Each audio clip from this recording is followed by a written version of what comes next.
우리가 15장까지 했고요. 이제 오늘은 16장 하겠습니다. 16장 1절부터 일단 24절까지 함께 읽으시겠습니다. 시작.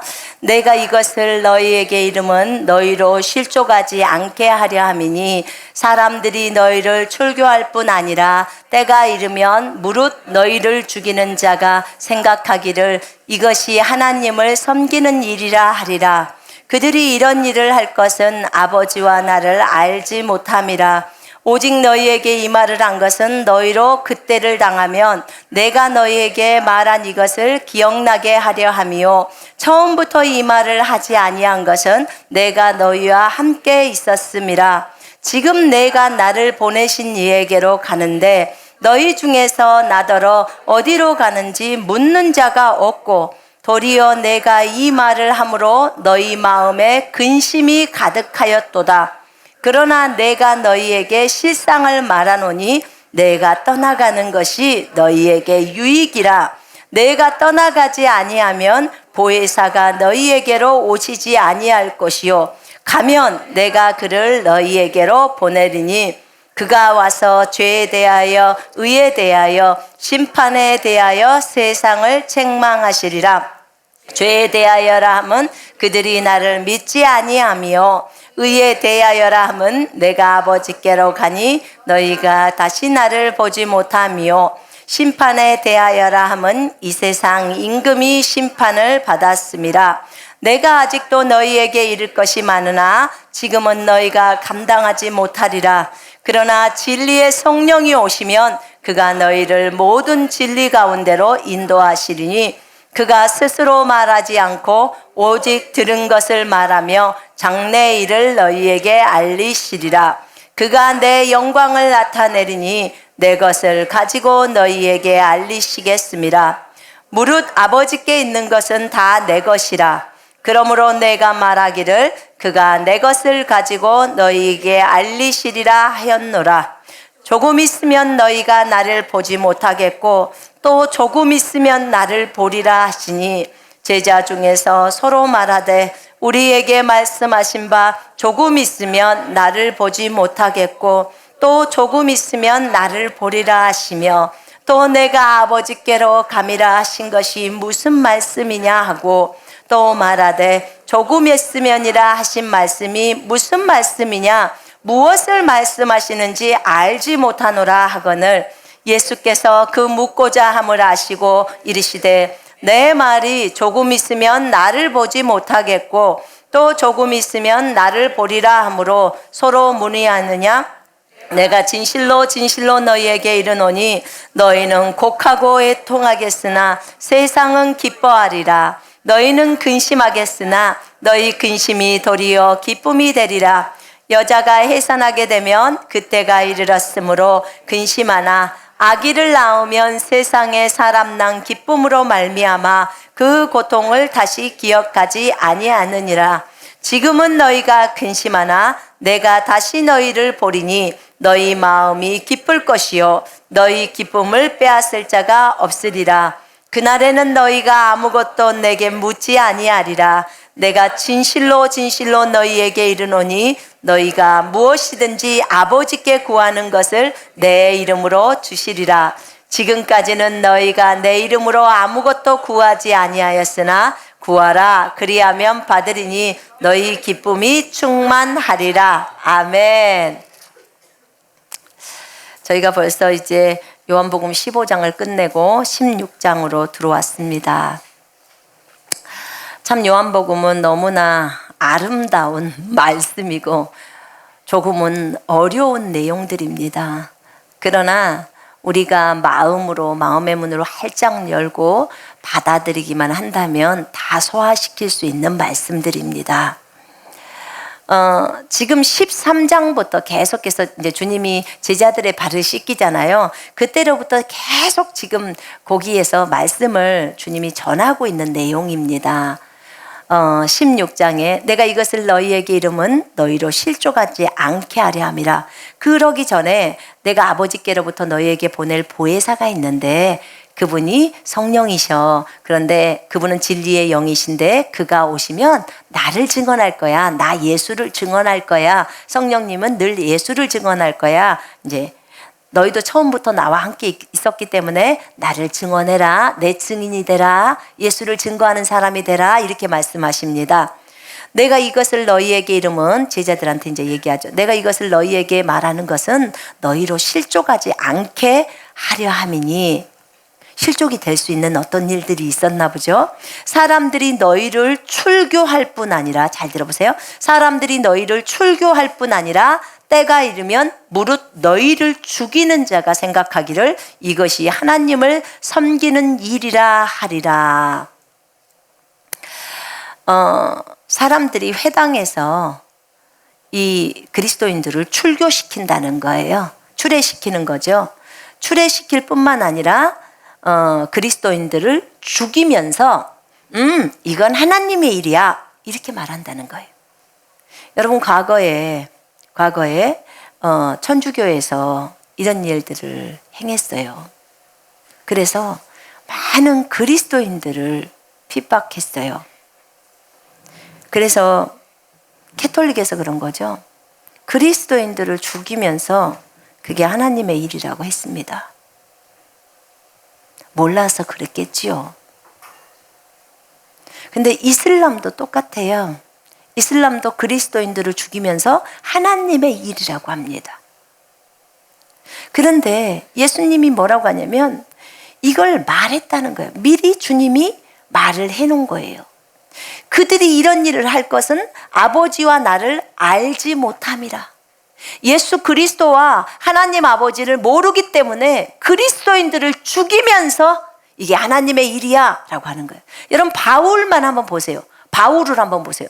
바울은 어땠습니까? 그리스도인들을 잡아다가 다 감옥에 쳐넣었죠. 그죠? 그리고 그리스도인들을 때렸어요. 그리고 그리스도인인 스데반을 죽이는데 옷을 지켜주면서 나머지 사람들은 어때요? 바울 말고 나머지 사람들은 그 그리스도인들을 죽이는데 한몫을 하고 돌로 던졌어요. 그리고 그것을 뭐라고 해요? 하나님을 섬기는 일이라고 합니다. 자, 이 엄청난 일이죠. 이게 엄청 무서운 생각들이에요. 자신들이 지금 오히려 그리스도를 죽이는 일이에요. 왜냐하면 그 스데반 속에 그리스도가 계셨잖아요. 그죠? 이렇게 이 악랄한 짓을 하고 있는 거예요. 그러면서도 본인들은 몰라요. 그게 하나님의 일인 줄 알고 있어요. 그게 하나님의 일인 줄. 그러면서 출교를 하겠다는 거예요. 요한복음 9장 22절에 보면요. 장님이 나와요. 장님이 나오는데 이 장님을 예수님이 눈을 뜨게 해준 거예요. 눈을 뜨게 해줬어. 근데 이 장님이 눈을 뜨임을 받고 나서 바리새인들한테 끌려와요. 너를 낫게 한 사람이 누구냐? 나도 잘 몰라요. 그 사람이 없어졌으니까 모르는 거예요. 예수님이 이제 가셔버리니까. 근데 말하라는 거예요. 네가 진짜 장님이었냐? 아니면 가짜냐? 자기 엄마까지 얘기를 들으면서 얘기를 합니다. 이 사람은 얘는 날 때부터 장님이었어요. 안 보여요, 눈이. 그런데 눈이 뜨인 거예요. 예수라는 분이 눈을 뜨게 해준 거지. 근데 누군지 이름은 몰라. 그러니까 계속해서 그 바리새인들이 질문하니까 이 사람이 그런 얘기를 합니다. 당신들도 그의 제자가 되고 싶습니까? 그 얘기를 해요. 그러니까 그 바리새인들이 우리는 모세의 제자다. 네가 태어날 때부터 죄인으로 태어났기 때문에 이렇게 된 것이고, 네가 말하고 있는 그 사람, 그가 누구인지를 바리새인들은 짐작하기 때문에 그가 예수라는 거예요. 근데 그때가 또 안식일이었단 말입니다. 하필 눈을 고치는 때가. 그리고 이 사람은 뭐라고 하냐면 자기는 예수 그리스도를 믿는다고 얘기합니다. 예수님이 딱 나타났어요. 나타났는데 네가 쫓겨났다는 말을 들은 거예요. 이미 이제 이 회당에서 출애돼 버린 거예요. 이 사람이 출애된 거예요. 왜냐하면 요한복음에 보면 누구든지 예수를 그리스도라 시인하는 자는 출교하기로 결의하였더라 이렇게 나와요. 예수님을 메시아 그리스도라고 믿어버리면 시인하면 입으로 시인하면 출교시켜버리는 거예요. 내보내버리는 거예요. 근데 이 사람은 자기가 시인하고 나온 거예요. 쫓겨나온 거예요. 왜냐면 자기 눈을 뜬 사람이니까. 자기 눈을 띄워준 사람이잖아요. 그리고 주님을 만납니다. 네가 하나님의 아들을 믿느냐? 네, 제가 믿기를 원합니다. 네가 그를 보았다는 거야. 주님 앞에 경배를 합니다. 여러분, 주님을 따라갈 때는 우리에게 고난이나 어려움들이 닥칩니다. 누군가가 여러분에게 예수 그리스도를 여기서 시인한다면 내가 너에게 불리한 상황을 만들 거야. 내가 직장에서 너에게 월급을 덜 줄 거야. 아니면 승진을 안 시킬 거야. 예수님을 시인한다면 승진을 안 시킬 거야. 그럼 여러분 어떻게 하시겠습니까? 제 생각에는 분명히 여러분들은 그래도 나는 예수님을 시인합니다. 아마 이렇게 말씀할 겁니다. 충분히 그러실 분들이에요. 여기 교회까지 와갖고 그렇게 안 했다가는 큰일 나죠. 그죠? 예수 그리스도, 내가 돈 10만 원 때문에, 돈 50만 원 때문에, 아니면 그 승진한 어떤 부장이나 뭐 과장이나 이런 명예 때문에 내가 예수 그리스도를 시인을 안 할 수 없는 것입니다. 내가 반드시 시인해야 합니다. 아멘. 그런 것들은 우리 주님보다도 더 핫발이에요. 우리 주님이 가장 최고예요. 아멘. 왜냐하면 여러분 이것 때문에 만약에 직장을 쫓겨난다. 그럼 쫓겨나세요. 우리 주님이 더 좋은 데 취직시킬 수 있습니다. 설령 좋은 데 취직 안 해도 괜찮아요. 주님이 나에게 취직시켜준 데 거기서 일하면 됩니다. 아멘.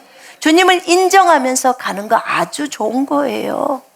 주님 때문에 어려움도 당해봐야 합니다. 그래야 또 주님이 더 소중한 가치도 알고요. 그래야 또 주님으로부터 많은 것들도 받습니다. 참 저 감사해요. 제가 중국에서 안 쫓겨났으면 어쩔 뻔 봤을까요? 추방을 안 당했으면 어쩔 뻔 봤을까? 얼마나 감사한지요. 진짜 제가 추방당하기를 너무 잘했다. 추방을 안 당했으면 진짜 간증할 것이 없겠네. 근데 그 당시에는 그것이 어려움일 수 있고 이해 못하는 것일 수도 있지만 제가 지금에 나와보니까 제가 추방당하기를 너무 잘했죠. 와서 군사훈련 교재를 쓸 수 있었고 군사훈련을 한국 땅에서 시작할 수 있었고 여러분을 만날 수 있었고 아멘. 우리 모두가 다 헤매지 않을 수 있었고 얼마나 감사한지요. 진짜 감사하다는 생각이 들어요. 어떤 분들은 그러더라고. 저희가 수원으로 이사 왔더니 수원에서 그렇게 저희가 올 수 있도록 기도를 했다는 거예요. 수원으로. 왜 인천도 그런 분들이 많고 뭐 서울도 이렇게 주님 나라를 위해서 마지막 때를 위해서 이렇게 부르짖는 분이 많은데 왜 수원은 없는가 그러면서 그렇게 부르짖었다는 거예요. 그래서 우리가 수원으로 와서 너무 기쁘다는 거예요. 그분 기도가 너무 셌나 봐. 그래서 수원으로 오게 된 거예요. 근데 와서 보니까 얼마나 감사한지요. 실제로 거기서 추방을 당할 때는 배반 당한 것 같고 참으로 중국이 왜 이렇게 했을까 그렇지만 그 과정 속에서 주님은 전부 개입하셔서 이곳에서 제가 해야 할 일이 있기 때문에 이곳에다 저를 데려다 놓은 거예요. 그렇지 않으면 제가 안 나와요. 중국을 너무 좋아해서 중국에 있는 형제 자매들을 사랑하니까 아마도 제 스스로 나가라 이런 소리를 제가 분명하게 하나님으로부터 듣지 않고서는 안 나갔을 거예요. 그리고 들었어도 몇 번이나 물어볼 것 같아요. 진짜 주님 맞아요? 아직 일 안 끝났는데요? 막 이러면서 일 좀 더 끝나고 가면 안 될까요? 막 이렇게 주님하고 그렇게 하지 않을까 싶어요. 네, 어쨌든 주님의 은혜로 나왔습니다. 저는 요한복음 9장에 나온 이 장님이었던 이 형제도 분명히 하나님 앞에 귀하게 쓰임 받았을 거라고 생각합니다. 마가복음 5장에 있었던 그 거라사의 광인인 그 형제도 결국은 예수님 때문에 모든 마귀가 떠나가고 예수님이 자기 따라오지 말라고 그랬어요. 그리고 너는 그 지역에 남아서 하나님의 나라를 너에게 베푸셨던 그 하나님, 그 위대하신 하나님을 증거하라는 거예요.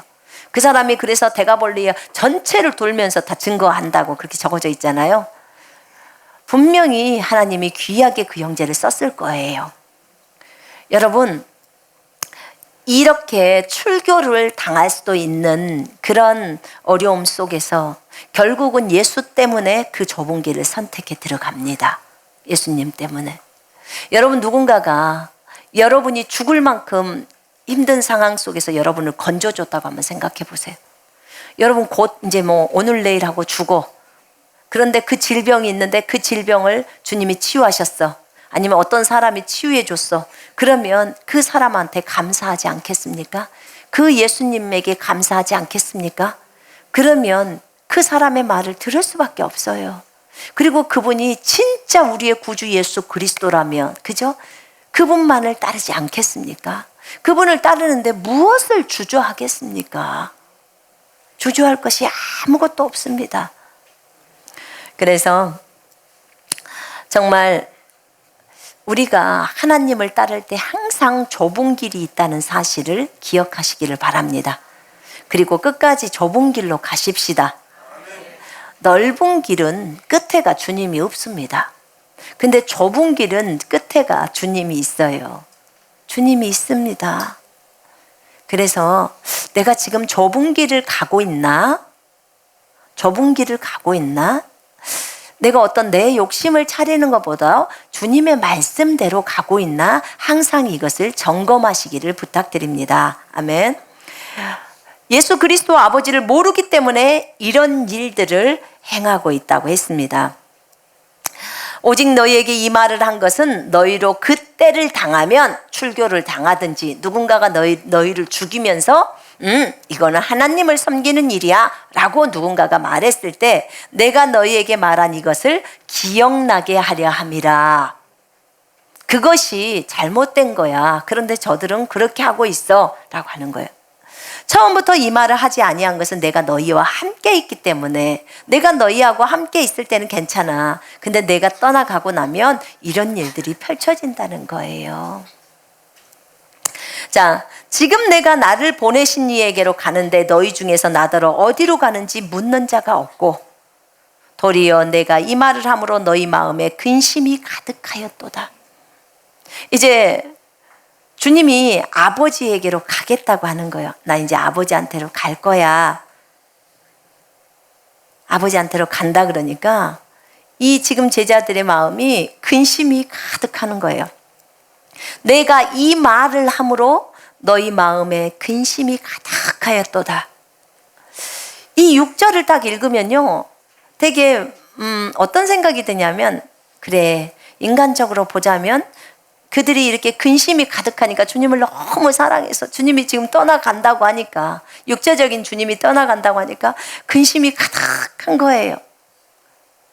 근데 여러분, 이건 좋은 거예요? 나쁜 거예요? 우리 아스달이 그냥 여기 7절에 나와요. 내가 실상을 말하는데 내가 진짜 진리를 말하는데 내가 떠나가는 것이 너희에게 유익이야 라고 합니다. 저도요, 제가 저희 아버지 돌아가셨을 때, 육신의 아버지가 돌아가셨을 때 제가 막 울었어요. 지금 생각해보면 뭐더러 울었을까? 그런 생각이 들어요. 왜냐하면 하늘나라 계시잖아요. 근데 나한테 그때 내가 구원받은 지 얼마 안 됐으니까 잘 모르잖아요. 지금 같으면 안 울어요. 근데 그때는 울었단 말입니다. 근데 제가 이걸 한번 생각해 봤어요. 이제 주님이 떠나려고 하는데 제자들에게 이제 아버지한테로 나 간다. 이제 빠이빠이 해야 될 시간이야. 그럼 마음이 좀 슬픔이 있겠죠? 여러분, 제가 여러분 인터넷 한가족교회를 이제 빠이빠 하고 나는 저 딴 나라 가서 선교합니다. 그러면 여러분 마음이 좀 슬퍼요, 안 슬퍼요? 슬퍼요. 그러면 안 된다는 게요. 지금 안 된다고 말하려고 제가 지금 이러는 거예요. 지금 예수님은요, 빠이빠이 하고 이 땅을 뜨는 거예요. 지구를 떠버리는 거예요. 지구를. 그러니까 이제 제자들이 마음이 슬픈 거예요. 3년 반 동안 같이 살고 같이 먹고 같이 지냈던 우리 주님이 이제 아버지한테 간다는 거예요. 그냥 마음이 슬픔이 차버리는 거, 마음에 근심이 가득하다는 말은 충만하다는 말이에요. 마음에 근심과 슬픔으로 충만했더라 이 말이에요. 여러분, 근데 근심으로 충만한 걸 하나님이 기뻐하십니까? 자, 아무것도 염려하지 말고, 아멘. 염려하지 말라는 거예요. 염려는 누구로부터 와요? 마귀로부터 옵니다. 하나님으로부터 오는 게 아니에요. 주님은 염려하지 말라고 했으니까 좌우지간 염려 안 해야 되는 거예요. 내 사랑하는 주님이 떠나가도, 그죠? 내 사랑하는 주님이 떠나가도, 그 다음에 제가 혹여나 다른 나라에 가서 사역을 하러 떠나가도 절대로 슬픔이나 근심이 있어서는 안 돼요. 왜 그러냐면 실상이 진짜로 말하는데 내가 떠나가는 게 유익이야 라고 예수님이 말을 합니다. 예수님이 떠나가야 유익이에요. 왜냐하면 예수님이 안 떠나면 보혜사이신 성령님이 우리 속으로 못 들어와요. 가서 예수님이 보혜사를 보내시거든요. 보혜사를 보내시면 예수님의 영이신 예수님의 마음하고 똑같은 성령 하나님이 우리 속으로, 전 세계에 있는 그리스도인들 속으로 다 들어갈 수 있는 거예요. 아멘. 그럼 동시에 예수님이 전 세계 그리스도인들의 마음속에 다 있는 거예요. 이 얼마나 기쁜 일인데, 이 예수님의 발목을 붙들고 못 가는 이런 그 마음의 슬픔이 주님 마음도 불편하실 거 아니에요. 그러니까 이 얘기를 하는 거예요. 내가 실제를 말하는데 그래. 근데 너희가 내가 떠난다는 것 때문에 슬퍼하는데 슬퍼할 필요가 없는 거예요. 근데 여러분, 우리 육신적으로 생각하지 맙시다. 어차피 우린 육신을 따르지 않기로 결단했습니다. 육신의 생각은 사망이요, 영의 생각은 생명과 평안이니라. 영적인 생각은 뭐예요? 주님 안녕히 가세요 해야 되는 거예요. 주님 잘 가세요. 이제 우리는 성령님을 맞이해서 열심히 주의 일들을 감당할게요. 이렇게 해야 되는 거예요.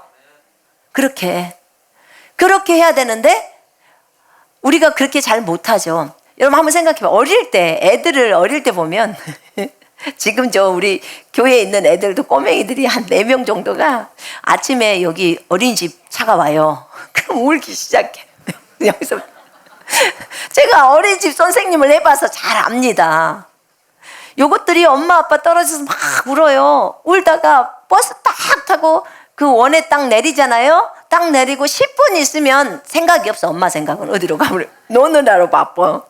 그러게 한 일주일, 2주일 지나잖아요. 많이 힘든 애가 한 달 가고요. 그렇지 않으면 대부분 일주일, 2주일에서 다 끝납니다. 그리고 이제 한 달 정도가 지나면 어때요? 차가 오면 엄마 빠이빠하고 자기가 막 타는 거예요. 너무 재밌으니까. 이렇게 되는 거예요. 근데 어린아이일 때는 엄마랑 떨어지는 것 때문에 그렇게 막 힘들어서 이렇게 울기도 합니다. 그런데 20살짜리가 자기가 직장 가면서 눈물 흘리면서 엄마 빠이빠이, 엄마. 이런 문제가 상당히 심각한 겁니다. 그렇잖아요. 왜냐면 저녁 때 볼 것인데. 그렇잖아요.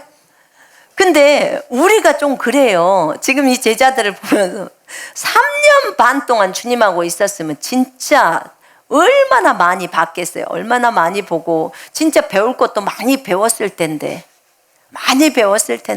그런데도 주님이 가신다고 하니까 마음에 슬픔이 가득 차는 거예요. 근심이 가득 차는 거예요. 그런데 우리는 이걸 알았잖아요. 근심이나 염려나 이런 것들이 다 주님으로부터 오는 것이 아니고 마귀로부터 오는 것이니까 우리는 거절해야 한다.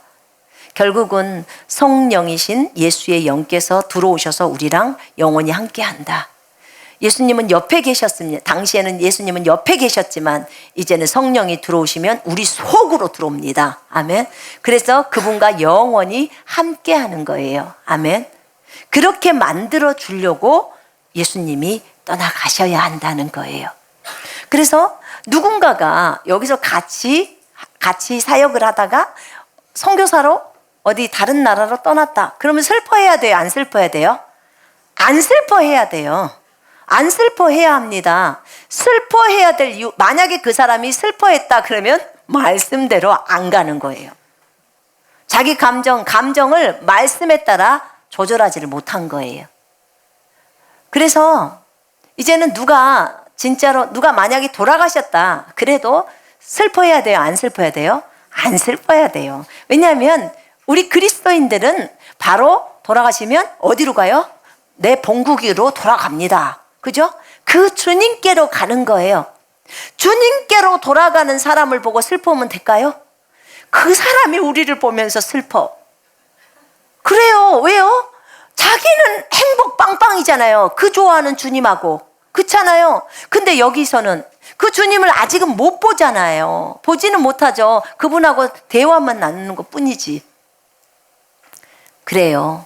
그래서 천국에 가신 분들, 부모님들 돌아가실 때 너무 슬퍼하지 마요. 잠깐 못 보는 것 뿐이지 결국은 계속해서 봅니다. 아멘. 그걸로 너무 슬퍼하지 마십시오. 하늘을 보고 온 사람들은 안 슬퍼요. 미안하지만. 왜냐면 거기가 너무 좋기 때문에 또 금방 볼 거잖아요.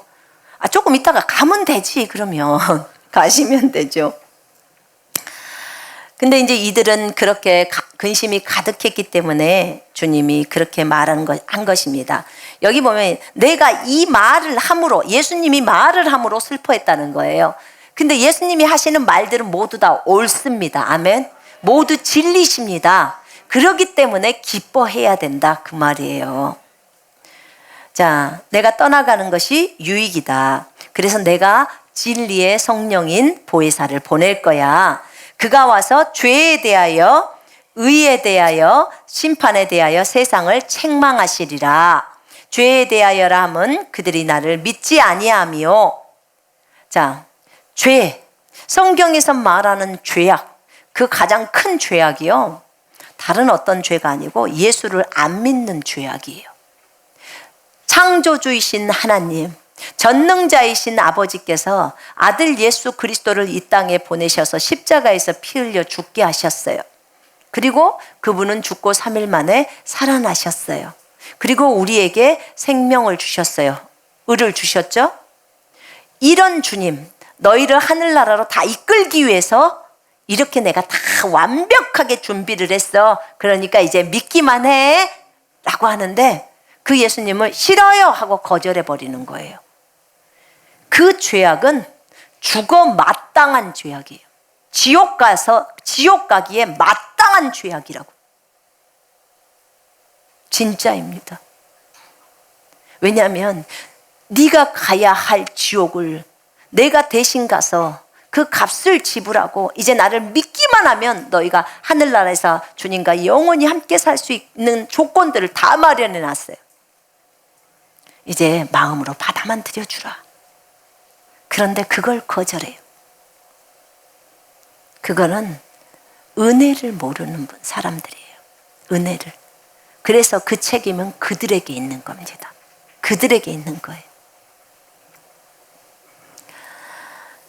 이 귀하신 주님, 이 귀하신 주님을 믿지 않는 것이 죄입니다. 이것에 대한 심판을 성령께서 하시겠다는 거예요. 그 다음에 의에 대하여라 함은 내가 아버지께로 가니 너희가 다시 나를 보지 못하며. 자, 죄를 우리에게 지적하시는 분은 성령님이십니다. 우리에게 죄 찔림을 주는 것은 성령께서 하셔요.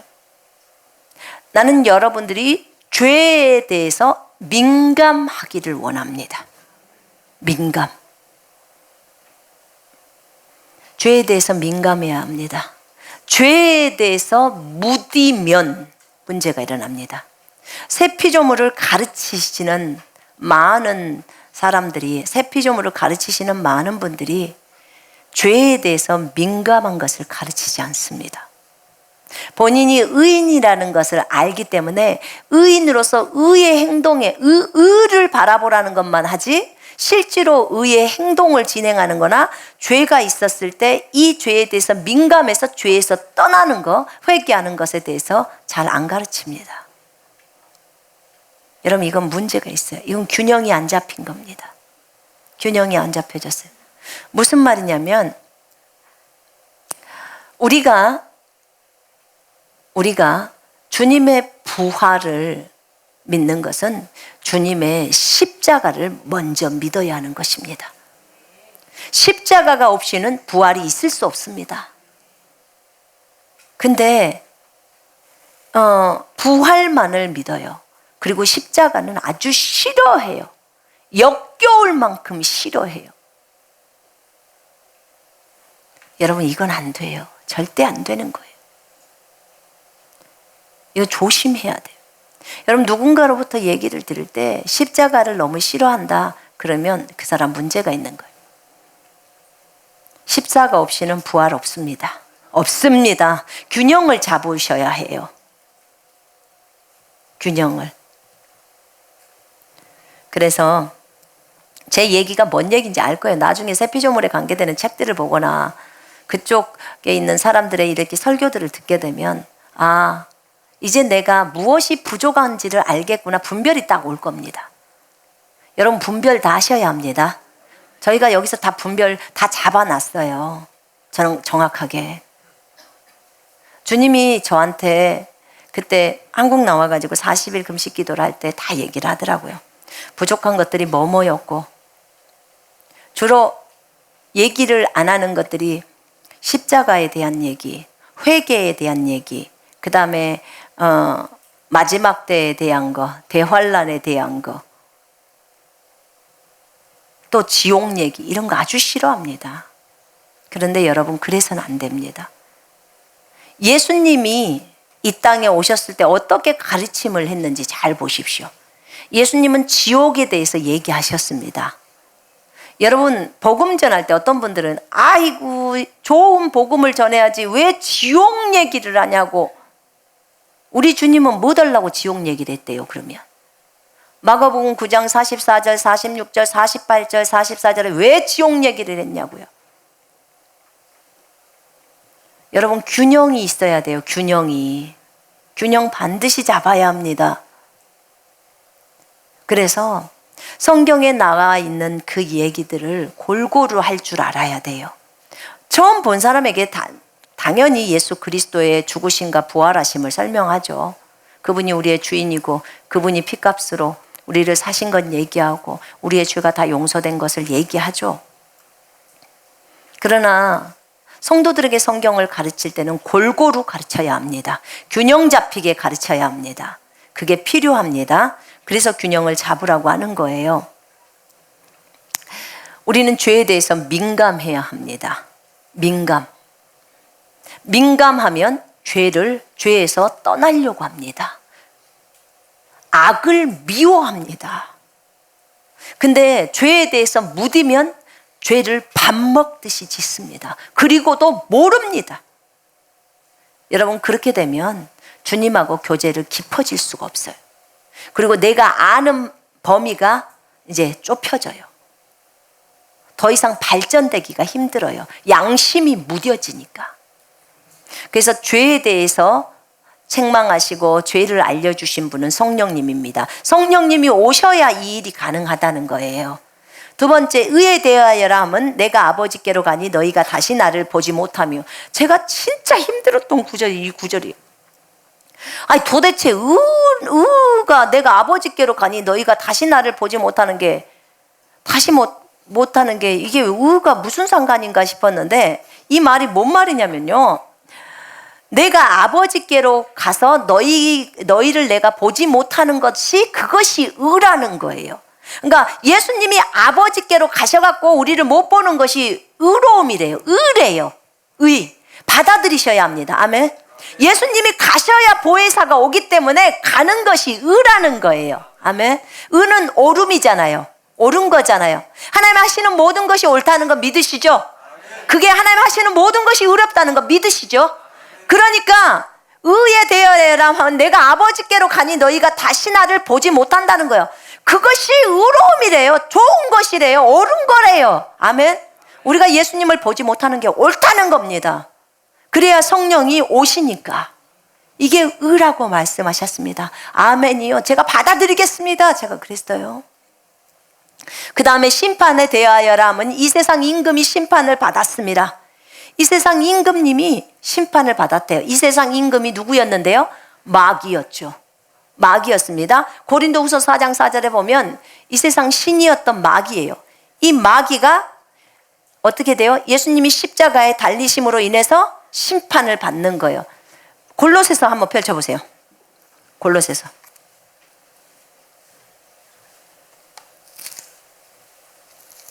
2장 15절 통치자들과 권세들을 무력화하여 드러내어 구경거리로 삼으시고 십자가로 그들을 이기셨느니라. 예, 무력화했다 이 말을 패했다. 통치자들과 권세들을 무력화하여 패하여 드러내어 구경거리로 만들어버리고 십자가로 그들을 이기셨느니라. 아멘. 주님이 이미 십자가를 통해서 이겨버린 거예요. 이긴 거예요. 사탄을 박살냈다는 소리예요. 사탄의 머리를 깨부셨다는 거예요. 머리를 깨뜨리신 왕입니다. 그래서 그 얘기를 하는 거예요. 그래서 이 세상 임금이 심판을 받았습니다. 이미 이 세상 임금이 심판을 받았다고 말을 합니다. 그 전에 이제 이 세상에 대한 심판이 이르렀으니 이 세상의 임금이 쫓겨나리라, 통치자가 쫓겨나리라, 이런 말을 12장에서 했었어요. 근데 여기에서는 지금 이미 이렇게 됐다라고 각오로 딱 쓰십니다. 왜냐하면 앞으로 주님이 십자가에서 지금 이루실 일이에요. 그죠? 지금 성령이 오셨을 때는, 자 보세요. 예수님이 십자가에서 죽으시고 나야 성령이 옵니다. 그죠? 그래서 성령이 와서 이 세상에 대해서 심판할 때는 이미 그때는 십자가 사건이 끝났어요. 그러면 이미 십자가로 예수님이 이기셔버린 상태예요. 그지요? 그래서 지금 이렇게 써놓은 거예요. 내가 아직도 너희에게 이를 것이 많지만, 내가 너희한테 아직도 할 말 엄청 많아. 할 말이 많은데 너희에게 이를 것이 많지만 지금 성령이 오시기 전이잖아요. 지금 오시기 전에 지금은 너희가 감당하지 못하리라. 지금 내가 너희한테 이 많은 얘기들을 해놓으면 너희 감당 안 돼. 정말 감당 안 돼. 그렇게 얘기합니다. 그러면 언제 감당돼요? 지금은 너희가 감당 안 돼. 그러나 진리의 성령이 오시면 그가 너희를 모든 진리 가운데로 인도하시리니 그가 스스로 말하지 않고 오직 들은 것을 말하며 장래의 일을 너희에게 알리시리라. 아멘. 성령이 오셔야, 내가 지금 너희한테 다 얘기를 해주고 싶지만 나 진짜 많이 참는다. 너희들이 못 알아들으니까. 그런데 진리의 성령이 오시면 그가 진리 가운데로 너희를 모든 진리 가운데로 인도할 거야. 그가 나에게 들은 것을 가지고 너희에게 말할 거야. 그리고 그가 내 영광을 나타내니 내 것을 가지고 너희에게 알리시겠습니다. 그러니까 성령이 오셔서 이들에게 다 알려줘야지만이 된다는 거예요. 성령이 오셔서. 여러분, 성령으로 깨달아졌다. 여러분, 계시 아시죠? 어떤 것을 성경을 보는데 우연찮게 성경을 딱 보고 있는데 갑자기 순간 계시가 오면서 그냥 다다다닥 다 깨달아져 버릴 때 있잖아요. 그때 성령의 계시로, 성령으로 깨닫는 거예요. 굉장히 빠릅니다. 빨라요. 그러니까 성령님이 알려주는 거예요. 아니 지금 어디서 소리가 난 것 같지도 않은데 이 뜻이라는 게 그냥 다다다다닥 다 깨달아져 버리는 거예요. 그 성령께서 일하시는 거예요. 이 성령님이 오시면 이렇게 이들에게 모든 것들을 다 가르쳐 줄 수 있습니다. 예수님은 여기 뒤에도 보니까 비유로서 지금 계속 얘기해 가고 계십니다. 비유로. 그런데 이제 내가 그때가 되면 비유를 말하지 않을 거야 라고 합니다. 그럼 그때라는 게 언제냐? 그때는 주님이 부활하신 후에 40일의 기간이 있었잖아요. 그때 주님은 말씀 싹 해버립니다. 더 이상 아버지를 숨겨야 될 필요가 없어요. 왜냐하면 본인이 십자가에서 죽었잖아요. 십자가에서 죽고 부활하면 되는 거예요. 왜냐하면 만약에 그 전에 다 비밀을 다 폭로했다? 그러면 아무도 예수님을 죽일 사람이 없어. 그럼 주님이 오셔서 죽어야 될 그 일을 못 이루는 거예요. 여러분 사도행전 1장 펼쳐보세요. 1장. 이제 누가가 데오빌로 각하한테 편지를 쓰면서 얘기를 합니다. 승천하신 날까지의 일을 기록하였노라 하면서 3절에 그가 고난받으신 후에 또한 그들에게 확실한 많은 증거로 친히 살아계심을 나타내사, 이제 부활하신 거죠. 확실한 많은 증거들로 친히 살아계심을 나타내사 40일 동안 그들에게 보이시며, 며칠 동안 보이셨다고요? 40일 동안. 40일 동안 그들에게 보이시며 하나님의 나라의 일을 말씀하시니라. 하나님 나라의 일을 40일 동안에 다 말해줘 버린 거예요. 그래서 이게 그 제자들은요, 사실은 주님이 부활하시고 난 이후에 엄청나게 많은 것들을 깨닫게 되었을 거예요.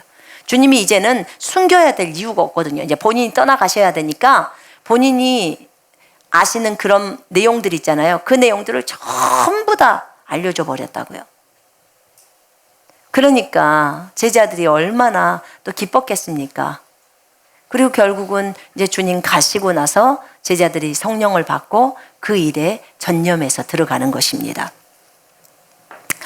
이렇게 진리의 성령이 오시면 모든 진리 가운데로 이제 인도하십니다. 무릇 아버지께 있는 것은 다 내 것이라. 그러므로 내가 말하기를 그가 내 것을 가지고 너희에게 알리시리라 하였노라. 요한복음 17장 10절 보세요. 10절에 내 것은 다 아버지의 것이요 아버지의 것은 내 것이온데 내가 그들로 말미암아 영광을 받았나이다.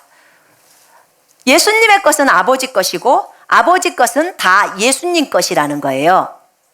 자, 이걸 보면 여러분 고린도전서 3장에 보면요, 3장 21절에 만물이 다 너희 것이요. 만물이 다 누구 거라고요? 우리 것. 자, 내 것 해보세요. 만물이 누구 거예요?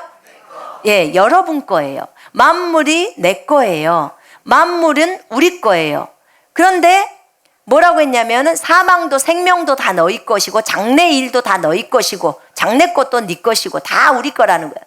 그러면서 하는 말이 우리는 예수 것 이렇게 말합니다. 아멘. 우리는 예수 것, 예수님은 아버지 것 이렇게 말합니다. 그러니까 지금 보세요. 아버지께 있는 것이 다 예수님 것이고 예수님께 있는 게 다 우리 거라는 거예요 지금. 그리고 우리 것은 다 예수님 것이고 예수님 것은 아버지 것이라는 거예요. 이해되십니까? 그러니까 아버지가 갖고 계신 그것을 예수님한테 주셨고 예수님은 우리에게 주신 거예요. 교회인 여러분에게 주신 것입니다. 하나님의 아들, 딸들인 여러분에게 준 거예요. 왜요? 하나 되었기 때문에. 하나 되었기 때문에. 이제 요한복음 17장에 보면 예수님이 이런 기도를 합니다. 아버지와 제가 하나가 된 것처럼 이들도 우리와 하나 되게 하옵소서. 그래야 아버지 것이 예수님한테 오고 예수님 것이 그대로 우리한테 들어간다는 거예요. 그리고 우리는 저들 속에 들어가서 함께 산다는 거죠. 그 비밀을 얘기하고 계십니다. 여러분, 주님 것이 다 우리 것입니다. 아멘. 우리 것은 전부 주님 것입니다. 아멘. 그걸 안다면 삶을 살 때 편안하게 사십시오. 어차피 내 것도 아니잖아요. 그죠? 주님 거예요. 어차피 그 차 여러분 겁니까? 누구 거죠? 주님 거. 여러분의 자녀 누구 거예요? 주님 거. 여러분이 가지고 있는 물건들 누구 거? 주님 거. 이 땅에서 좀 쓰다가 놔두고 갑니다. 아멘. 빈손으로 왔다가 빈손으로 갑니다. 아멘. 예. 너무 아등바등 그러지 마세요. 그것 가지고, 물건 가지고. 조금 있으면 너희가 나를 보지 못하겠고 또 조금 있으면 나를 보리라 하시니, 제자 중에서 서로 말하되 우리에게 말씀하신 바 조금 있으면 나를 보지 못하겠고 또 조금 있으면 나를 보리라 하시며 또 내가 아버지께로 가미라 하신 것이 무슨 뜻이냐 하고 말을 합니다. 조금 있으면 이라는 그 말이 무슨 뜻인지를 몰라서 묻습니다. 조금 있으면, 그랬더니 주님이 그것을, 그들의 마음을 아셔요. 그리고는 조금 있음이라는 그 말, 나를 보지 못하겠고 조금 있으면 나를 보리라 하므로 서로 문의하느냐? 네, 무슨 말인지 모르겠어요. 그랬더니 주님이 더 헷갈린 말합니다. 내가 진실로 진실로 너희에게 말하는데 너희는 곡하고 애통하겠으나 세상은 기뻐하리라. 너희는 근심하겠으나 너희 근심이 도리어 기쁨이 되리라. 자, 이 말 설명합니다. 조금 있으면 나를 보지 못하겠고, 왜 못 보냐면요, 죽어요. 돌아가신다 그 말입니다. 예수님이 십자가에서 돌아가셔요. 그래서 이제 주님을 못 보는 거예요. 그런데 조금 있으면 나를 보리라. 이제 3일 후에 부활하십니다. 그래서 부활하신 예수님을 보는 거예요. 여러분, 죽을 때, 예수님이 돌아가실 때 그 제자들의 마음은 너무나 슬펐어요. 온통 근심과 슬픔이었어요. 자기가 3년 반 동안 따랐던 그 주님이 돌아가시는 거예요. 그렇게 많은 약속들을 해놓으신 그 주님이 죽음의 위기에 처해 있으면서 결국은 죽어요. 우리는 지금에 와서 보니까 본인이 스스로 목숨을 내놓으셨다는 것도 알고 다 알지만 그 당시에 제자들은 이걸 깨닫지를 못했어요. 깨닫지를 못해서 아직 성령이 오시지 않았기 때문이고 주님이 안 열었어요. 왜 안 열어주셨냐면 열어줬으면 죽게 내버려 뒀겠어요? 절대 안 내버려둬요. 그래서 이 닫아놓은 거예요. 그래서 그분이 돌아가신 거예요. 그들이 너무나 많이 슬펐죠. 그런데 3일 후에 부활하신 주님이 나타나 버린 거예요. 나 부활했다, 짠! 내 몸을 만져봐. 야, 먹을 거 있으면 나 좀 줘봐. 그러니까 생선도 드리니까 거기서 막 드셔. 그러니까 우와, 우리 선생님 살았네. 그렇게 되는 거예요. 자기네들이 그렇게 꿈꿔왔던 그 주님, 그분이 살아나신 거예요. 이건 진짜 세상이 뒤바뀔 일입니다. 그러니까 그 기쁨이 충만해 버리는 거예요. 누구가 뭐라고 해도, 누구가 욕을 하고 누구가 돌을 던져도 우리 주 예수 그리스도는 살아나셨다는 거예요. 살아나셨다는 거예요. 그분은 살아나셨다는 거예요. 살아나신 하나님이라는 거예요. 그걸 외치고 다니는 그 기쁨, 주님이 살아난 그것 때문에 너희는 기뻐한다는 거야. 너희가 곡하고 애통할 때, 내가 죽어서 곡하고 애통할 때 세상은 기뻐한다는 거야. 아이고, 정말 저 가시 같은 저 나사렛 예수 죽었다, 이렇게. 그러나 이제 너희 그 근심이 도리어 기쁨이 된다는 거예요. 도리어 기쁨. 여자가 해산할 때, 아기 날 때 얼마나 많이 근심해요. 제가 사랑이 날 때는 근심을 잘 몰랐어요. 첫 번째 아기라 얼만큼 아파야 나는지를 모르잖아요. 그 첫째 때는 아무리 말을 해도 근심이 어느 정도까지 근심인지 몰라요. 아, 요즘은 비디오 그런 것이 있어서 그런가? 근데 저희 때는 잘 몰랐어요. 근데 사랑이를 낳으면서 제가 되게 많이 고생을 했거든요. 그러니까 이제 진이를 낳으려고 보니까 엄청 걱정이 되는 거예요. 또 얼마나 아파야 나올까? 그때 새피조물을 알았으면, 그랬으면은 예수 이름으로 막 대적하면서 했을 텐데. 근데 일단 아기를 낳고 나면 그 기쁨이 있잖아요. 아기를 보는 그 기쁨 때문에 엄마들이 또 잊어버리잖아요. 잊어버려. 그냥 아기를 또 낳을 때만 잠깐 또 걱정이 되는 거지. 그런 것처럼 이제 너희에게 기쁨으로 충만하다는 거예요. 왜냐? 내가 너희를 다시 볼 거야. 다시 보기 때문에 너희는 나 때문에 기쁨으로 충만한다는 거예요. 그러면서 너희 기쁨을 빼앗을 자가 없다고 말합니다. 아멘. 어느 누가 그리스도인들에게 있는 그 기쁨을 빼앗을 수 있겠습니까? 우리 안에 주님이 계시고, 그 다음에 무엇보다도 그 제자들은 주님이 살아계심을 친히 눈으로 봤잖아요. 친히 눈으로 봤기 때문에 그 기쁨이 이루 표현할 수 없는 기쁨이에요. 그날에는 부활 후에 그날에는 너희가 아무것도 내게 묻지 아니하리라. 내가 진실로 진실로 너희에게 이르노니 너희가 무엇이든지 아버지께 구하는 것은 내 이름으로 주시리라. 지금까지는 너희가 내 이름으로 아무것도 구하지 아니하였으나 구하라. 그리하면 받으리니 너희 기쁨이 충만하리라.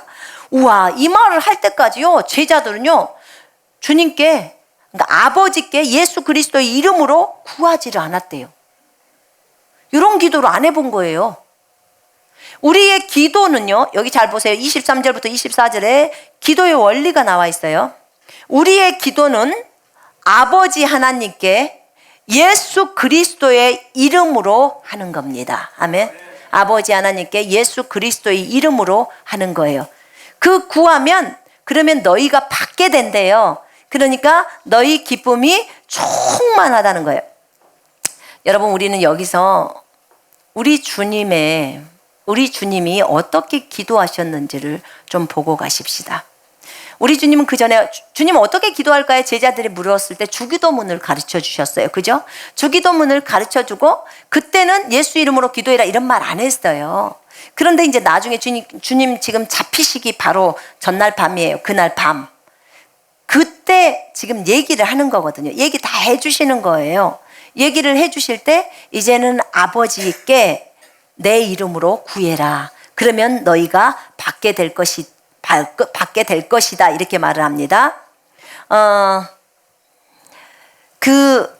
예수께서 이 땅에 계실 때 우리 잠깐 예수님의 인성과 신성에 대해서 잠깐 좀 보십시다. 주님은 저희들에게 알려주실 때 너희는 반드시 예수 그리스도의 인성과 신성을 둘 다 나를 알아야 한다 이렇게 말씀하셨어요. 신성만 가지고도 안 되고 인성만 가지고도 안 돼요. 예수님은 이 땅에 오셨을 때 반드시 사람으로 오셔야 돼요. 반드시. 왜냐하면 사람이 범죄했기 때문에 사람이 되셔서 그 사람이 그 문제를 해결해야 돼요. 근데 죄 없는 사람으로 오셔야 되기 때문에 예수님이 인간의 몸을 입고 이 땅에 오신 거예요. 죄 없는 사람으로. 그리고 아담이 처음에 하나님의 생명을 갖고 있었기 때문에 주님도 그대로의 하나님의 생명을 가지고 있는 존재로서 이 땅에 오셨어요. 아담은 이 땅에서 마귀의 시험에 실패해버렸지만 예수님은 아담과 동일한 형태의 몸을 띠고 오셨지만 이 땅에서 40일 금식을 하시고 나서 시험을 받을 때 성공을 하셨습니다. 실패하지 않으셨어요. 그 첫 번째 그 시험이 먹는 거라고 했습니다. 아담에게 있어서는 과일이었고 주님에게 있어서는 빵입니다. 아담에 먹었던 과일도 그 당시에 그것이 그들에게는 주식이었고 이 예수님이 드신 빵도 주식이었습니다. 그런데 예수님은 시험에서 성공하셨습니다. 아담은 실패했지만 첫사람 아담, 마지막 사람 예수 그리스도 이렇게 표현이 됩니다. 마지막 아담 예수 그리스도 마지막 사람이었으니까 두 가지 신성과 인성을 가지고 계시다고 말씀해 주셨습니다. 예수님은 신성과 인성을 가지고 계신 하나님이셨습니다.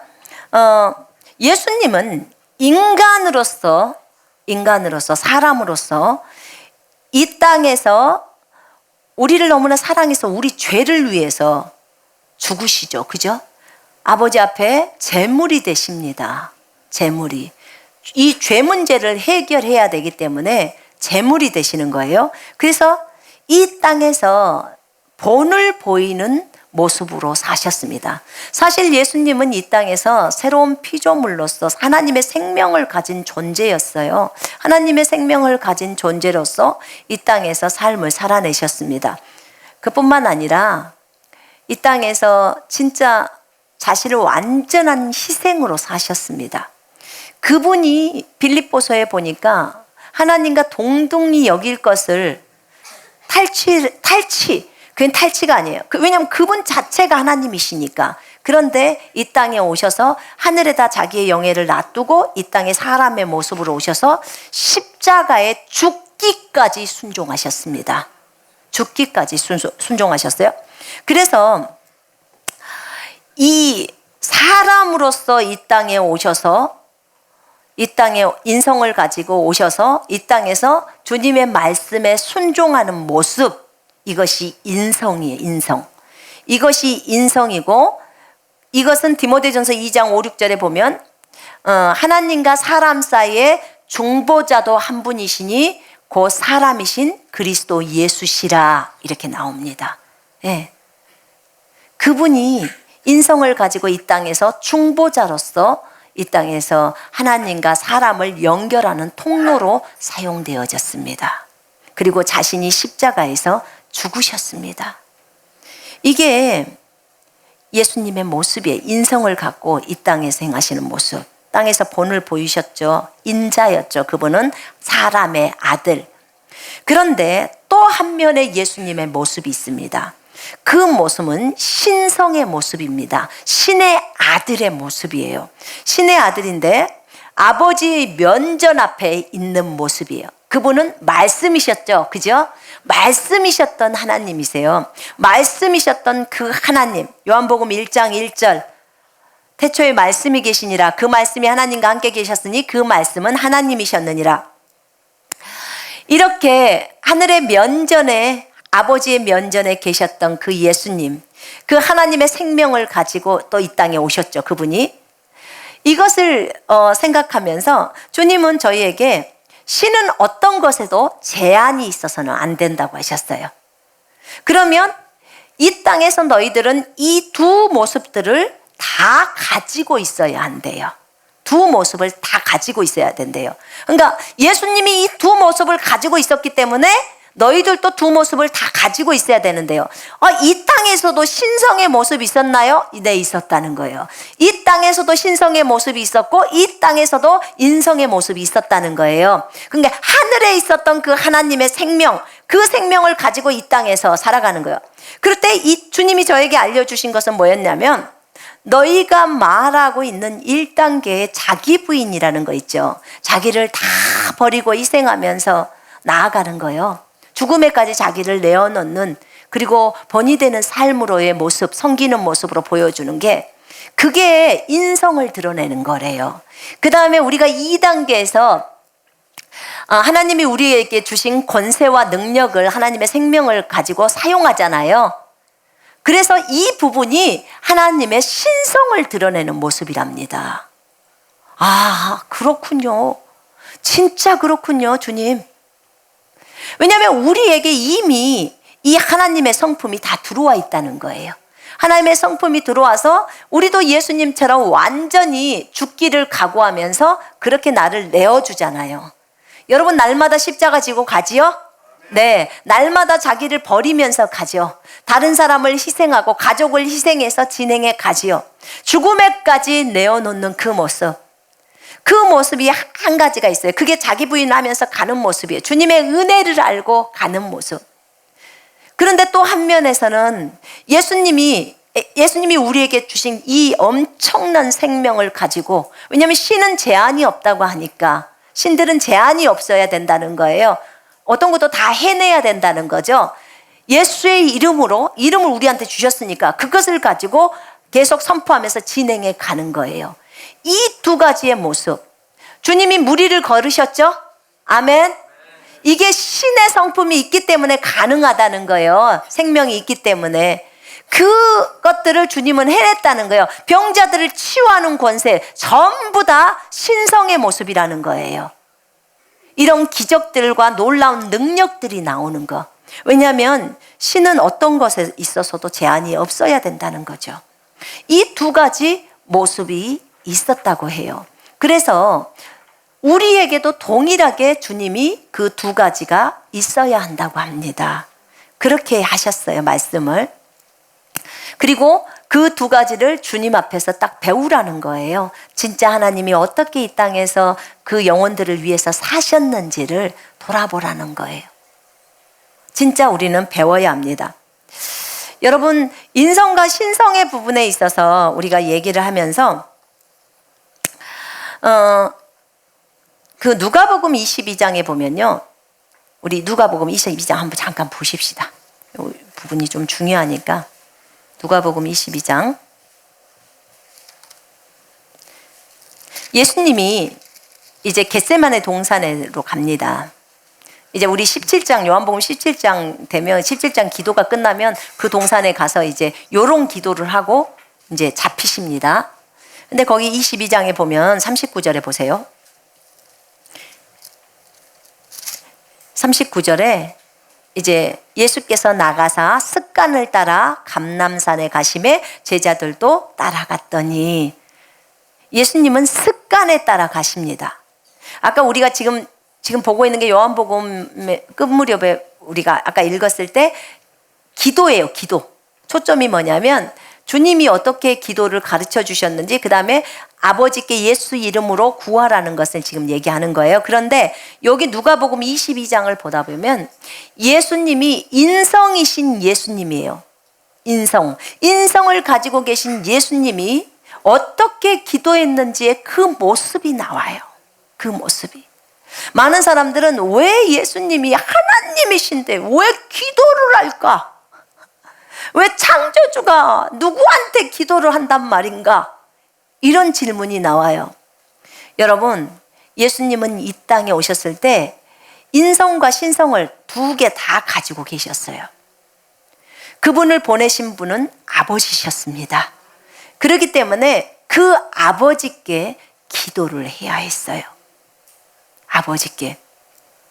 자, 우리가 거기 기도를 하죠. 예수께서 나가사 습관을 따라 감람산에 가심에 제자들도 따라갔더라. 그곳에 이르러 그들에게 이르시되 유혹에 빠지지 않게 기도하라 하시고 그들을 떠나 돌 던질 만큼 가서 무릎을 꿇고 기도하여 이르시되 아버지여, 만일 아버지의 뜻이거든 이 잔을 내게서 옮기시옵소서. 그러나 내 원대로 마시옵고 아버지의 원대로 되기를 원하나이다 하시니 천사가 하늘로부터 예수께 나타나 힘을 더하더라. 예수께서 힘쓰고 애써 더욱 간절히 기도하시니 땀이 땅에 떨어지는 핏방울 같이 되더라. 기도 후에 일어나 제자들에게 가서 슬픔으로 인하여 잠든 것을 보시고 이르시되 어찌하여 자느냐? 시험에 들지 않게 일어나 기도하라 하시니라. 아멘. 주님이 시험에 들지 않도록 기도하라고 말하고 계십니다. 여러분, 마태복음 14장 23절에 보면요, 거기에 보면 예수님이 기도를 하시는데 무리를 보내신 후에 기도하러 따로 산에 올라가시니라. 저물매 거기 혼자 계시더라. 주님은 기도하러 산에 따로 올라가십니다. 주님은 수시로 기도를 하셨습니다. 누구한테요? 아버지 하나님께. 예수님은 이 땅에 사셨을 때 아버지 하나님이 자기 속에 들어와 계셨습니다. 아버지와 연합되어 있습니다. 아멘.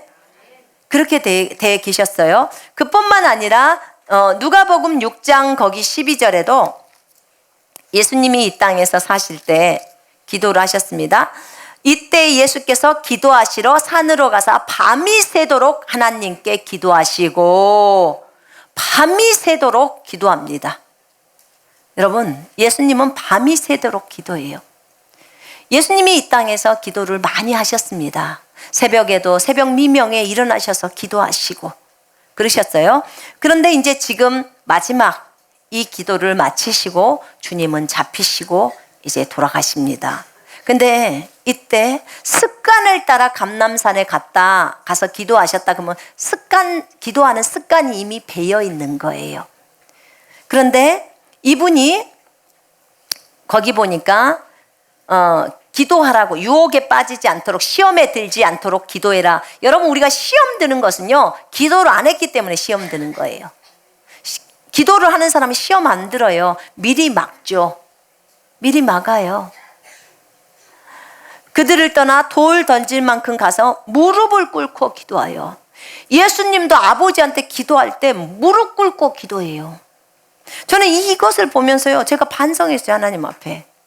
요즘 들어와서 주님 앞에 기도할 때 처음에는 무릎 꿇었다가 아빠다리하고 이렇게 기도를 그랬는데 주님도 무릎을 꿇고 기도했다는 거예요. 이 유대인들은 이렇게 머리에다 뭐 뒤집어 쓰고 하잖아요. 우리 주님도 아버지를 이렇게 존중해서 이 땅에서 무릎을 꿇고, 지금 여기가 뭐냐면 땅바닥이요. 땅바닥. 산이니까. 그런데 우리처럼 지금 무슨 기도 의자가 있는 것도 아니고, 근데 여기서 무릎을 꿇고 기도해. 여러분, 우리가 마음으로 온전히 하나님을 존중하는 것도 중요하지만 몸으로도 같이 해야 돼요. 아멘. 그래서 무릎 꿇고 한번 기도해 보십시다. 아멘. 무릎 꿇고 하다 보면요, 시간이 늘어나요. 처음에는 다리가 막 저려요. 근데 그것도 하다 보면 됩니다. 자, 무릎을 꿇고 기도했어요. 그러면서 오직 아버지의 뜻만을 구합니다. 아버지의 뜻. 아버지, 나 이 잔 좀 제게서 옮겨주세요. 나 십자가에서 죽어야 하는데 이 잔을 내게서 옮겨주십시오. 나 아버지랑 처음으로 떨어져 봐요. 지금까지 한 번도 영원 전부터 아버지랑 떨어져 본 적이 없는데 나 아버지랑 떨어져요. 내 안에 계신 아버지가 나가버려요. 나 완전히 죄인이 되고 전 인류의 죄가 내 몸에 다 얹어져요. 인류의 모든 질병이 내 몸에 얹어집니다. 이제 아버지랑 영원히 떠나요. 이것 때문에, 이게 지금 예수님의 심정이거든요. 그래서 아버지, 이 잔을 제게서 옮겨주면 안 되겠습니까? 그러나 내 원대로 하지 마시고 아버지의 원대로 되기를 원하나이다. 이렇게 화가 얘기했으면 얼마나 좋았을까요? 화가 선아가 따먹기 전에 이렇게 했으면 얼마나 좋았을까? 그럼 주님이 도와줬을 텐데. 이렇게 말하니까 천사가 하늘로부터 예수께 나타나 힘을 더하더라. 천사가 힘을 더해줘요. 여러분, 단순히 주님이 그냥 창조주로 이 땅에 오셨다면 천사가 나타나서 힘을 더해야 될 이유가 뭡니까? 본인이 천사를 지으셨는데. 한번 생각을 해보세요. 어떤 분들 질문이 Q&A 때 올 때 이 얘기를 해요. 천사가 와서 지금 예수님께 힘을 더해주고 있어요. 혼자의 힘으로 견뎌낼 수 없을 것만큼 힘들 만큼의 괴로움이에요. 지금 얼마나 괴로우면 예수께서 힘쓰고 애써 더욱 간절히 기도하니 땀이 땅에 떨어지는 핏방울 같이 되더라. 피가 떨어지고 있는 거예요. 땀 색깔이요 거의 홍색빛으로 떨어져 버린다, 그 말이에요. 고도의 스트레스겠죠. 예수께서 힘쓰고 애써 더욱 간절히 기도했다고 나옵니다. 힘쓰고 애써서 더욱 간절히 기도했어요. 그분이 그냥 단순히 창조주고 하늘에서 나타내는 그것만 인성이 아닌 분, 신성만 갖고 계신다면 힘을 써야 될 이유가 뭐 있습니까? 애를 써야 될 이 애간장이 타도록 하는 이것이 있어야 될 이유가 뭐가 있겠냐, 그 말이에요. 이렇게 간절히 기도를 해야 되겠냐고요. 그런데 그분 안에는 인성이 있었기 때문에 이렇게 하신 거예요. 히브리서에 보면요, 그분이 이 땅에서 기도하실 때 통곡으로 울면서 눈물과 통곡으로 기도했다고 나와요. 통곡으로. 그래서 그분은요, 우리의 슬픔을 다 아세요. 우리가 부족하고 연약한 걸 다 아셔. 그렇기 때문에 우리를 받아주셔요. 우리를 구원하실 수 있는 분이에요. 우리의 마음을 다 이해해 주신다니까요. 그 사람으로 오신 예수 그리스도가 너무 좋은 거예요. 진짜 하늘에 그냥 말씀으로만 계셨던 그 주님만 있었다면 우리 가면 달달달달 진짜 개 떨듯이 떨겠죠. 그리고는 거의 죽은 자처럼 돼요, 그분 앞에서. 근데 인간으로 오신 예수 그리스도 너무 친근하잖아요. 그분도 똑같이 생겼고 우리도 똑같이 생겨서 우리의 모든 아픔과 슬픔을 알면서 나라, 내가 너를 안다. 내가 너를 사랑한다. 내가 너의 수고를 기억하고 있다. 이것이 얼마나 큰 위로입니까? 하나님이 친히 사랑과 교제하기 위해서 이 땅에 내려오신 거예요. 사람의 형태로. 그렇지 않으면 우리가 어떻게 감히 하나님 앞에 설 수 있겠습니까? 이런 주님, 정말 그 주님의 은혜가 너무 큽니다. 이렇게 예수님은 온전히 아버지를 의지하며 기도했습니다. 성령을 의지한 거예요, 이 기도는. 여러분, 천사가 나타나서 예수님을 도왔어요. 천사가 나타나서 예수님을 돕지 않았으면 예수님의 기도가 너무너무나 힘이 들었을 거예요. 이거 완전히 격렬한 싸움의 기도거든요. 이때가 막판이잖아요. 막판. 이걸로 이제 전 인류의 죄 문제가 다 해결시켜 버려야 될 그런 순간 아닙니까? 여러분, 예수님은요, 시험을 받으셨던 이유가 인성 때문이에요. 인성. 신성만 있으면 시험을 안 받으시죠. 인성이 있기 때문에 시험을 받으신 거예요. 근데 여러분, 그거 알고 계세요? 예수님이 이 땅에 오셨을 때 요한에게 침례를 받을 때 성령이 비둘기처럼 내려옵니다. 그죠? 성령이 비둘기처럼 내려오면서 성령 침례를 딱 받습니다, 예수님이. 그리고 이렇게, 지금은 그렇게 해라, 이렇게 하는 것이 의를 이루는 것이 합당하다. 요한은 알았어요. 이분이 나보다 먼저 계신 분이야. 주님의 신성을 아는 거예요. 그러니까 신이신데 나한테 와서 침례를 받으면 어떡합니까? 아니야, 이건 내가 침례를 받아야 해. 내가 30살이고 이거는 인간의 율례에 따라서 가야 되는 거야. 인간이 세워놓은, 하나님이 율법을 주셨지만 유대인들에게 있어서 율법이잖아요. 그죠? 그러니까 이 인간으로서 지켜야 될 법률이 있는 거예요. 그걸 지키게 원하는 거예요. 반드시 두 가지의 그 요구가 다 들어주셔야 돼요. 그래서 주님이 침례를 받은 거예요. 주님이 죄가 있어서 침례 받았습니까? 죄인이 와서 다 침례를 받았어요. 근데 주님이 받으신 거예요. 본인이 사람이라고 인정을 한 거죠. 아담이었으니까. 마지막 아담이었다고. 그 얘기 나오잖아요, 성경에. 그래서 침례를 받은 겁니다. 성령님이 내려오셨어요. 그 다음에 성령에 이끌려서 광야로 나갑니다. 맞죠? 성령에 이끌려요.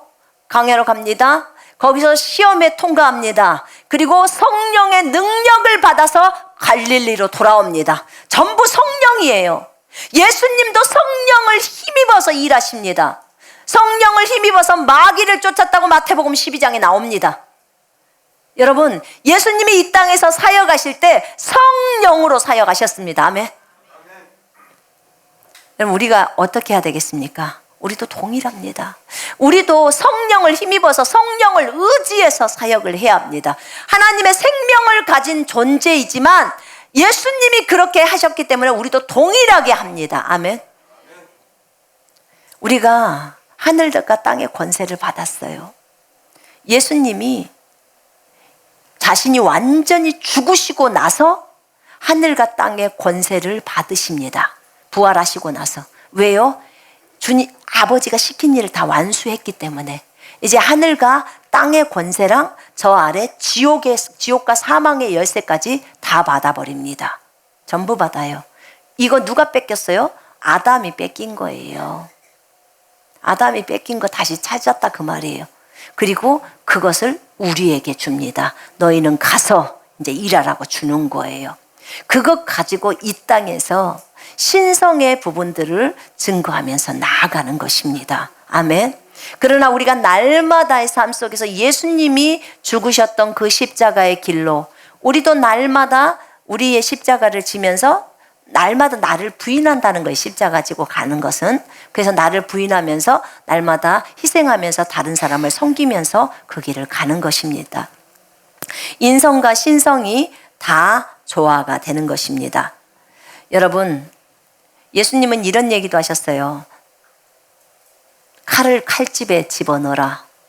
내가 지금 당장 아버지께 구해서 12군단이나 되는 천사들을 오게 할 수 없다고 생각하느냐? 나 다 할 수 있어. 그런데 그렇게 하면 여기에 적어진 말은 어떻게 이루어지냐? 여기에 적어진 애언을 이루어야 하는데 그러면 이룰 수가 없다는 거예요. 오로지 관심사가 하나님의 뜻이에요. 여러분, 우리가 인성으로 있을 때는 오로지 관심사가 하나님의 뜻이어야 합니다. 하나님의 뜻을 이루는 예수님의 모습을 닮아가야 합니다. 그래야 와, 저 사람은 인간처럼 똑같은 인간인데, 사람인데 어떻게 저 사람의 저 속에서 성품은 예수님이 나오지? 그리고 저 사람이 하는 행동은 진짜 예수님처럼 능력 있는 행동이 나오면서 온유나 그 다음에 절제나 믿음이나 사랑이나 이런 기쁨으로 충만하구나. 주님이 갖고 계신 인성과 신성이 주님으로부터 다 나오는 것처럼 우리에게도 그것이 다 나와야 한다는 것입니다. 이게 예수님이 우리에게 알려주고 싶어하는 것들이었습니다. 오늘 우리는 요한복음을 통해서 우리가 하나님 아버지께 예수 그리스도의 이름으로 기도하라고 하셨습니다. 그럴 때 하나님은 그 기도에 응답하신다고 하셨습니다. 아멘. 여러분의 기도를 주님이 듣고 계십니다. 아멘. 우리가 이런 주님의 아름다운 성품, 정말 이 귀한 성품들을 드러내면서 우리 구주 예수 그리스도만을 증거하는 주님의 증인으로 살아가십시다. 기도하시겠습니다. 우리 잠깐 기도하십시다. 하나님이 이렇게 아름답게 우리에게 이 성품을 주신 것에 대해서 감사하는 기도 좀 같이 동성으로 합니다.